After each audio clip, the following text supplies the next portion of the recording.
எல்லாருக்கும் அன்யோங். Welcome to ஒப்பாக்கியோமி. இன்னைக்கு நம்ம பார்க்க போறது high school return of a gangster அந்த கே ட்ராமாவோட எபிசோட் 2 பத்தி தாங்க பார்க்க போறோம். எபிசோட் 2 வந்து துக்பால், அதாவது ஈயோன் உடம்புல இருக்கிற அந்த துக்பால் வந்து புலிஸ் கிட்ட அடி வாங்கி அன்கான்ஷியஸ் ஆகுற சீன்ல இருந்து தான் ஸ்டார்ட் ஆகுது. ஈயோன் வந்து அன்கான்ஷியஸா இருக்கிறப்போ ரியல் ஈயோனோட ஸ்பிரிட் கிட்ட பேசுவாரு. ஸோ அதில் ரியல் ஈயோன் என்ன சொல்றாருன்னா, துக்பால், நீ எனக்கு ஹெல்ப் பண்ணவே வேண்டாம். நான் ஒன்றும் மாறப்போறது கிடையாது. அதே பயந்த ஈயோனாவே தான் இருக்க போறேன். அதனால நீ எனக்கு ஹெல்ப் பண்ணி ஏன் இவ்வளோ கஷ்டப்படுற அப்படின்னு சொல்லிட்டு சொல்லுவாரு. இப்போ அன்கான்ஷியஸா இருக்கிற ஈயோனை பார்த்து சேக்கியோங் வந்து எந்திரிக்க ஹெல்ப் பண்ணுவான். அப்புறம் அவனை புள்ளி கேங்கோட நீ ஏன் ஃபைட் பண்ற, அதை ஸ்டாப் பண்ணு அப்படின்னு சொல்லிட்டு சொல்லுவான். தென் அடிபட்டிருக்க ஈயோனுக்கு ஃபர்ஸ்ட் எய்ட் கொடுக்கறதுக்காக நர்ஸ் ஸ்டேஷனுக்கு சேக்கியோங் கூட்டிட்டு போவான். அப்படி கூட்டிட்டு போயிட்டு உட்காந்து பேசும்போது தான் தெரியும், இந்த ஈயோன் வந்து என்ன ஓல்டு மேன் மாதிரியே பேசிட்டு இருக்கான், அவனோட மிலிட்ரி எக்ஸ்பீரியன்ஸ் பற்றிலாம் சொல்கிறான் அப்படின்னு சொல்லிட்டு சேக்கியோங்க்கு கன்ஃபியூஸ் ஆகும். ஏன்னா ஈயான் வந்து ஹை ஸ்கூல் ஸ்டூடெண்ட் தானே, இதில் எங்கே மிலிட்ரி எக்ஸ்பீரியன்ஸ்லாம் உள்ளே வந்துச்சு அப்படின்னு சொல்லிட்டு சேக்கியோங் வந்து ரொம்ப கன்ஃபியூஸ் ஆயிடுறான். அதுக்கப்புறம் புக் ஷாப்பில் ஈயோன் அவனை ரெகனைஸ் பண்ணாமல் இருந்ததை கேட்டு, நம்ம ஃப்ரெண்ட்ஸ் தானே, நீ ஏன் என்னை புக் ஷாப்பில் ரெகனைஸ் பண்ணல அப்படின்னு சொல்லிட்டு சேக்கியோங் ஈயோன் கிட்ட கேட்குறான். அப்போ அதுக்கு பதில் சொல்ல முடியாத ஈயோன், எனக்கு வந்து ஆக்சிடென்ட்ல மெமரி லாஸ் ஆயிடுச்சு அப்படின்னு சொல்லிட்டு சொல்லிடுறான். ஆனா சேக்கியோங் திடீர்னு ஒரு டிஃப்ரெண்ட் பர்சன் மாதிரி மாறிடுறான். இந்த ஈயோனை அக்யூஸ் பண்ண ஆரம்பிக்கிறான். அதாவது ஆக்சிடென்ட் நைட் அன்னைக்கு நீ எனக்கு பிளாக்மெயில் பண்ண, நீ வந்து என்னோட ஸ்டாக்கர், என்னோட ஃப்ரெண்டு கிடையாது அப்படின்னு சொல்லிட்டு சேக்கியோங் வந்து ஈயோன் கிட்ட சொல்றான். அதை ஈயோன் வந்து இல்ல இல்ல, நான் வந்து ஸ்டாக்கர்லாம் கிடையாது, நான் உன்னை ஃப்ரெண்டா ஆக்க தான் முயற்சி பண்ணேன் அப்படின்னு சொல்லிட்டு சொல்றான். அதுக்கு ஈயான் வந்து, "இல்ல, இல்ல. நான் வந்து ஒண்ணும் ஸ்டாக்கர் கிடையாது. எனக்கு நிஜமாலே ஆக்சிடென்ட்ல மெமரி லாஸ் ஆயிருச்சு." அப்படின்னு சொல்லிட்டு சமாளிக்கிறான் செக்யூன் கிட்ட. செக்யூன் கன்ஃப்யூஸ் ஆன மாதிரியே புலிஸ் கேங்கும் ஒரே ஷாக்ல இருக்காங்க. ஈயான் எப்படி நம்ம ஃபைட் பேக் பண்ற அளவுக்கு அவனுக்கு எங்கேருந்து அவ்வளோ பெரிய கட்ஸ் வந்துச்சு அப்படின்னு சொல்லிட்டு கன்ஃபியூஸ் ஆகுறாங்க அவங்களும். இங்க எல்லாம் சந்தேகப்படுறது எல்லாத்தையும் பார்த்து ஈயோனுக்கு அப்போத்துலேருந்து அலர்ட் ஆக ஆரம்பிச்சிடுறான். ஸோ அவனோட டெஸ்க் மாறினோன்னே டெஸ்க்மேட்டோட அவங்களோட ஃப்ரெண்ட்ஸோடய மிங்கிள் ஆக ஆரம்பிக்கிறான். அவங்க நிறைய ஸ்டேஷ்னரி ஆப்ஜெக்ட்ஸ்லாம், இப்போ இருக்கிற பசங்களாம் அவ்வளோ ஸ்டேஷ்னரி ஆப்ஜெக்ட்ஸ்லாம் யூஸ் பண்ணி டெய்லி கேலண்டர், நிறைய ஸ்கெச்சஸ், கலர்ஸ் அதெல்லாம் யூஸ் பண்ணுறதை பார்த்து அவனுக்கும் அதை எப்படி யூஸ் பண்ணுறதுன்னு சொல்லிட்டு அவனோட டெஸ்க்மேட் அண்ட் அவங்களோட ஃப்ரெண்ட்ஸ் கிட்ட கேட்டு, நீங்கள் எனக்கு இதெல்லாம் யூஸ் பண்ணுறது எப்படின்னு ஹெல்ப் பண்ணி சொல்லிக் கொடுங்க அப்படின்னு சொல்லிட்டு சொல்லுவான். அப்புறம் அவங்களும் அதுக்கு கேட்டு ஹெல்ப் பண்ணுவாங்க. அவங்க பண்ணதுக்காக இவனும் அந்த கேர்ள்ஸ ஒரு ரெஸ்டாரண்ட்டுக்கு ட்ரீட்டுக்காக கூட்டு போயிட்டு, மறுபடியும் சேஃபா அவங்க வீட்லயே இறக்கி விட்டுருவான். இந்த மாதிரி ஈயான் வந்து மெச்சூரா நடக்கிறத பார்த்து அந்த கேர்ள்ஸ்க்கும் ஈயானை ரொம்பவே பிடிச்சு போயிரும். ஈயான் வந்து இந்த மாதிரிலாம் எல்லார் கூடயும் மிங்கிள் ஆகிட்டு இருக்கிறப்போ, இந்த சேக்கியோங் எப்பயுமே ஈயான் மேல ஒரு கண்ணாவே இருப்பான். அப்போ ரேண்டமா ஏதாவது ஒரு கொஸ்டின் கேட்டுட்டு, இவன் பொய் சொல்றானா, உண்மை சொல்றானா, எப்படி அதை ரியாக்ட் பண்றான், ரொம்ப பதட்டப்படுறானா, அப்படி இப்படின்னு பார்த்துக்கிட்டே இருப்பான். நாள் போக போக ஈயோன் வந்து ஸ்போர்ட்ஸ்ல நல்லா பெர்ஃபார்ம் பண்றான். ஜிம்முக்கு கூட போய் பல்க் பண்றான். இதெல்லாம் ஆக்சுவலா இருந்த ஈயோன் மாதிரியே இல்லையே! அப்படின்னு சொல்லிட்டு எல்லாருமே ஆச்சரியப்படுறாங்க.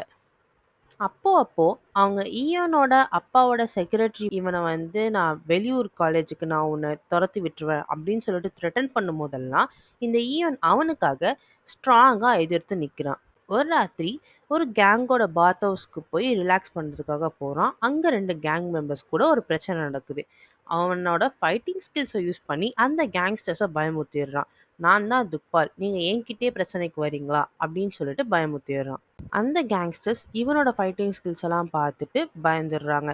பிரச்சனை முடிஞ்சதுக்கு அப்புறம் 2 கேங் மெம்பர்ஸும் அவனுக்கு மரியாதை பண்றாங்க. அதுக்கு ஈயனும் அவங்களுக்கு கொஞ்சம் பாக்கெட் மணியும் கொடுத்து அனுப்புறான். இதெல்லாம் பண்ணி முடிச்சுட்டு ஈவன் பாத் ஹவுஸ்லேருந்து வெளில வரான். அப்போதான் ஜங்சுல் வந்து கொஞ்சம் பேரை கூட்டிட்டு வரான். அந்த கொஞ்சம் பேர் யாருன்னு பார்த்தீங்கன்னா, ஜேமினும் அவங்களோட ஃப்ரெண்ட்ஸும். இவங்கெல்லாம் டொங்சு அப்படின்ற ஒரு கேங்ல ஜாயின் பண்ணதுக்காக வந்திருக்காங்க. இன்னொரு பக்கம் பார்த்தா சேக்கியோங்கும் ஈயானும் ரொம்ப க்ளோஸ் ஆயிடுறாங்க. சேக்கியோங் வந்து எப்படியாவது உண்மையை கண்டுபிடிச்சாகணும், நான் சும்மா இருக்க மாட்டேன்னு சொல்லிட்டு ஏதாவது ஒரு க்ளூக்கு தேடிக்கிட்டே இருக்கான். அதுக்கேற்ற மாதிரியே ஈயான் வந்து சேக்கியோங்க ஒரு டியூட்டரா யூஸ் பண்ணிக்கிறான். எனக்கு நீ படிப்பு சொல்லிக் கொடு அப்படின்னு சொல்லிட்டு ஈயான் வந்து சேக்கியோங்க டியூட்டரா யூஸ் பண்ணிக்கிறான். ஈயான் சீனியர் இயர்ல இருக்கிறதுனால ஃபியூச்சர் டெசிஷன்ஸ் எடுக்கணும். அதுக்கு என்ன பண்றது? அப்படின்னு சொல்லிட்டு ரொம்பவே கன்ஃப்யூஸ் ஆகிடுறான். ஆக்சுவலா ரியல் ஈயோனுக்கு ஏதாவது ஒரு எய்ம் இருக்கா? அவனுக்கு லைஃப்ல ஏதாவது பண்ணணும்னு இருந்திருப்பானே! அது என்னவா இருக்கும்? அப்படின்னு சொல்லிட்டு தெரியாம ரொம்பவே கன்ஃப்யூஸ் ஆயிடுறான். ஒரு நைட்டு ரொம்ப ஆர்வமா இருந்த சேக்கியோங் உண்மைய கண்டுபிடிக்கிறதுக்காக ரேண்டமா ஈயோனோட வீட்டுக்கு விசிட் பண்றான். அப்போ அந்த ஆப்பர்ச்சுனிட்டிய யூஸ் பண்ணி ஈயோனோட ரூமுக்கு போயிட்டு, ஏதாவது ஒரு க்ளூ கிடைக்குமா? இவன் பொய்யான ஈயோன்னு ப்ரூவ் பண்றதுக்கு ஏதாவது ஒரு க்ளூ கிடைக்குமான்னு தேடிட்டு இருக்கான். அப்ப அந்த ஈயோன் வந்து சேக்கியோங் இந்த மாரி அவன் ரூம்ல தேடிட்டு இருக்கிறத வந்து உன்னிப்பா கவனிக்கிறான். அத கவனிச்சுட்டு இருக்கும்போது தான் சேக்கியோங் வந்து ஈயோனோட முடிய கீழேந்து எடுக்கிறத பார்த்துடுறான்.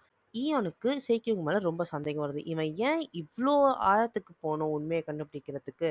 அப்படின்னு சொல்லிட்டு சேக்கியோங் கிட்டே கேட்குறான். அப்படி கேட்கும்போது சேக்கியோங் சொல்றான், எதுவுமே தெரியாத மாரி எல்லாருமே நார்மலா இருந்தாங்கன்னா, உண்மையான ஈயோனுக்கு ஆக்சுவலா என்ன ஆச்சுன்னு சொல்லிட்டு யாருமே கண்டுக்காத மாரி இருக்கும். அது எனக்கு ரொம்ப சேடாவே இருக்கும். அதனால நான் வந்து உண்மை என்னன்னு சொல்லிட்டு கண்டுபிடிக்கணும்னு சொல்லிட்டு சேக்கியோங் ஈயோன் கிட்டயே சொல்றான். அவங்க இந்த மாதிரிலாம் பேசிட்டே இருக்கிறப்போ, கீழ ஈயோனோட அம்மா கத்த ஆரம்பிக்கிறாங்க. "என்னடா இவ்ளோ பெரிய பிரச்சனை? என்னது?" அப்படின்னு சொல்லிட்டு இவங்க 2 பேரும் கீழ ஓடி போய் பார்க்கும்போது தான் ஈயோன் ஆக்சுவலா எப்படி அவங்க வீட்ல இருக்கான் அப்படின்னு சொல்லிட்டு அவனுக்கு தெரிய வருது. ஈயோனோட அம்மா, "நீ பொறந்ததுனால தான் என்னோட கேரியரே கெட்டு போயிருச்சு. நீ வந்ததுனால தான் நான் வந்து ஒரு ஃபேமஸான ஆக்ட்ரஸ்லேருந்து இவ்ளோ கீழ வந்து நிக்கிறேன். ஏன் எல்லாத்தையும் என்னோட ட்ரீம்ஸ் எல்லாத்தையும் தூக்கி போட்ட?" அப்படின்னு சொல்லிட்டு ஈயோன வந்து ரொம்ப கேள்வி கேட்டு பதிலே சொல்ல முடியாத அளவுக்கு தள்ளுறாங்க.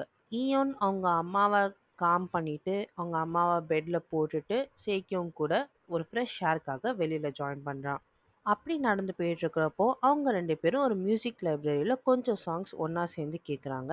சேக்யோங் ஒன்ஸ் அகெயின் அந்த ஈவனோட ஹாபீஸ பார்த்து ரொம்பவே ஆச்சரியப்படுறான். ஏன்னா, இந்த காலத்துல யாருமே மியூசிக் லைப்ரரியில போய் இந்த மாரி மியூசிக்ஸ்லாம் கேட்க மாட்டாங்க. இவன் ஏன் இப்படி கேட்குறான்? அப்படின்னு சொல்லிட்டு ஆச்சரியப்படுறான். இவங்க கேட்டு முடிச்சுட்டு வெளியில வந்ததுக்கப்புறம், சேக்யோங்க்கு ஒரு கால் வருது அவங்க அப்பாட்டேருந்து. சேக்யோங் எங்க இருக்கான்? அப்படின்னு சொல்லிட்டு. அண்ட் அதுக்கு சேக்யோங்கும் பொய் சொல்லிடுறான். நான் ஸ்கூல் ஃப்ரெண்ட் கூட படிச்சுட்டு இருக்கேன். நான் வந்து கர்ஃப்யூ டைமுக்கு முன்னாடியே உள்ள வந்துருவேன் அப்படின்னு சொல்லிட்டு சேக்கியோங் பொய் சொல்றான். என்னதான் சேக்கியோங் வந்து அப்பாவுக்கு பயந்து இந்த மாதிரி பொய் சொல்லி சமாளிச்சாலும், ஆக்சுவல் ஈயோனுக்கு என்ன ஆச்சுன்னு சொல்லிட்டு அவன் இன்னுமே ஆர்வமா தான் இருக்கான். இது எல்லாம் முடிஞ்சதுக்கு அப்புறம் சேக்கியோங் அவன் வீட்டுக்கு ரொம்ப பதட்டமாவே போறான். அவங்க அப்பா என்ன பண்ணிருவாங்க அப்படின்னு சொல்லிட்டு ரொம்ப பதட்டமாவே போறான். ஏன்னா சேக்கியோங்கோட அப்பா எப்பல்லாம் அவன் தப்பு பண்ணாலும் எப்பயுமே ஒரு ரொம்ப கஷ்டமான பனிஷ்மெண்ட்டா ரொம்ப ஹார்ஷான பனிஷ்மெண்ட்டா தான் அவனுக்கு தந்து தந்து பழக்கியிருக்காங்க.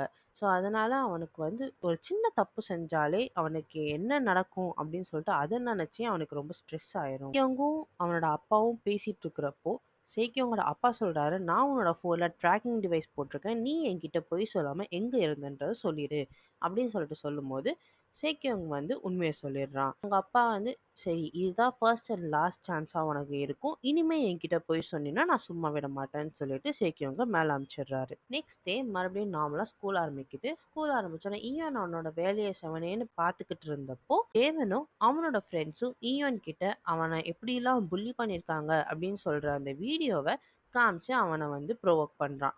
அதையும் பார்த்துட்டு ஈயோனுக்கு வந்து ரொம்பவே கோவம் வந்துடுது. கோவம் வந்து, "நீ என்ன அடிச்சு தான் பாரேன், அடிச்சு தான் பாரேன்னு" சொல்லும்போது, டேமனும் அவனோட ஃப்ரெண்ட்ஸும் ஈயோன அடிக்க ஆரம்பிக்கிறாங்க. அப்போ ஈயான் போன எபிசோட் மாரி அடி வாங்காம, ஜேமினையும் அவனோட ஃப்ரெண்ட்ஸையும் திரும்ப அடிக்க ஆரம்பிக்கிறான். அப்படி அடிக்கும்போது தான் ஜேமினுக்கு ரியலைஸ் ஆவுது, ஓகே நம்ம ஒரு தப்பான பையன்கிட்ட மிஸ் பண்ணிட்டோம் போல. இவன் ஆக்சுவலா யாரு? ஈயோன் வந்து என்ன இந்த மாரிலாம் நடந்துக்க மாட்டானே! இவனுக்கு என்ன திடீர்னு இவ்ளோ அப்படின்னு சொல்லிட்டு அவன் ரியலைஸ் பண்ணி யோசிச்சுட்டு இருக்க நேரத்துல ஈயோன் சொல்றான், நான் வந்து துக்பால். சில்சன் கேங்கோட 2வது பெரிய ஆளே நான் தான் அப்படின்னு சொல்லிட்டு சொல்லிடுறான். இப்போ இதுவரைக்கும் பார்த்ததுல எனக்கு இந்த கே ட்ராமா ரொம்பவே இன்ட்ரெஸ்டிங்கா இருந்துச்சு. ஆக்ஷனா இருக்கட்டும், அவங்க வெளிப்படுத்துற எமோஷனா இருக்கட்டும், சஸ்பென்ஸ் எல்லாமே நல்லா பேலன்ஸ் பண்ணியிருக்காங்க.